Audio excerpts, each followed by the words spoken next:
AP అధికార పార్టీకి సీట్లు తగ్గాయంటూ ఇటీవల నేషనల్ ఛానల్ రిపబ్లిక్ టీవీ వెల్లడించిన సర్వే డీపీలో సంచలనం రేపింది. రోజు 24 గంటలు పనిచేస్తూ ప్రస్తుత సంతృప్తి స్థాయిని పెంచే సీఎం చంద్రబాబు విశేషంగా కృషి చేస్తున్నారు. అనేక వినూత్న పథకాలను అమలు చేస్తున్నారు. దీంతో రాష్ట్రంలోని అన్ని సామాజిక వర్గాలు టీడీపీకి అనుకూలంగానే ఉన్నాయి. కానీ అర్నబ్ గోస్వామి నేతృత్వంలోని రిపబ్లిక్ టీవీ మాత్రం టీడీపీకి షాక్ ఇచ్చింది. దీంతో ఏకంగా టీడీపీని రంగంలోకి దిగిపోయింది. వచ్చే ఎన్నికల్లో తమ పార్టీ పరిస్థితి ఏంటి అనే విషయంపై పెద్ద ఎత్తున సర్వే నిర్వహించింది. ప్రజలు ఏమనుకుంటున్నారు, వారిలో సంతృప్తి ఏ స్థాయి ఎలా ఉంది, పథకాల అమలు తీరు ఎలా ఉంది, అధికారంలోకి వచ్చేందుకు అవసరమైన సీట్లు లభిస్తాయా అనే కోణంలో సర్వే చేయించింది.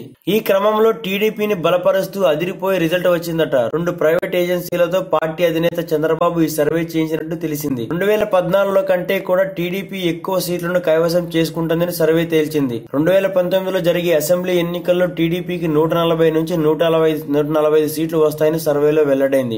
అంతేకాదు రాయలసీమలో టీడీపీ బలం పుంజుకుంటుందని కూడా సర్వే ఫలితాలు చెప్పుకొచ్చాయి. రాయలసీమలో 2014లో కంటే అత్యధిక సీట్లు దక్కుతాయని సర్వే తేల్చింది. కాపుర రిజర్వేషన్ అంశంపై సీఎం చంద్రబాబు సానుకూలంగా ఉండటంతో గోదావరి జిల్లాలో ఆ పార్టీకి 2019లో ఎదురులేదని తెలిసింది. 2014 ఎన్నికల్లో రాయలసీమలోని 52 సీట్లలో టీడీపీకి 23 సీట్లు మాత్రమే దక్కాయి. కానీ ఇప్పుడు ఆ పరిస్థితి మారినట్లు, సీమలో టీడీపీ ప్రభావం చూపిస్తున్నట్లు సర్వే చెబుతోంది. కడప, కర్నూలు జిల్లాల్లో వైసీపీ కీలక నేతలు టీడీపీలో చేరడంతో పార్టీ పరిస్థితి మెరుగుపడినట్లు సర్వేలో వెల్లడైంది. ఇక రాష్ట్రంలో ప్రజలు టీడీపీ పాలనపై సంతృప్తితో ఉన్నారా లేదో కూడా సర్వే తేల్చి చెప్పింది. ప్రభుత్వం అమలు చేస్తున్న పెన్షన్లు, రేషన్ సరుకుల పంపిణీలపై ప్రజలు సంతృప్తితో ఉన్నారని ఈ సర్వేలో తెలిసింది. ప్రకాశం, నెల్లూరు మాత్రం వీక్ అని తెలిసింది. మొత్తం 11 జిల్లాల్లో టాప్ పొజిషన్ లో నెట్టుకు వస్తుందని అంచనాలున్న టీడీపీకి నెల్లూరు, ప్రకాశం జిల్లాలు మాత్రం షాక్ ఇచ్చేలా ఉన్నాయని తెలుస్తోంది. ఈ 2 జిల్లాల్లోనూ రెడ్డి సామాజిక వర్గం అత్యధికంగా ఉంది.